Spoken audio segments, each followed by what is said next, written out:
Məsələn, biz normal insani münasibətlərdə məsələn bir insanın nə başa düşüb, başa düşməyəcəyini, məsələn, ilk tanış olduğumuz adamlarda bunu bilmirik.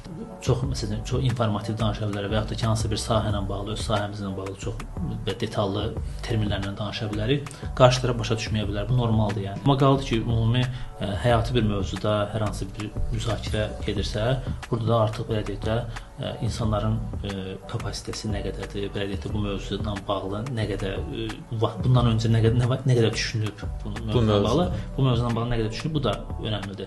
Və biz artıq 1-2 danışıqdan sonra siz deyən ki, məsələn ki, biz deyə bilərik ki, hə, bu adamdan artıq bu mövzulara danışmayacağam. Çünki bu mövzular artıq bu adamı aşır. Özümüzə bəzən alladırıq ki, biz bir şeyi bu adama izah edə bilərik. Məsələn, deyə cəhdlər edirik dəfələrlə.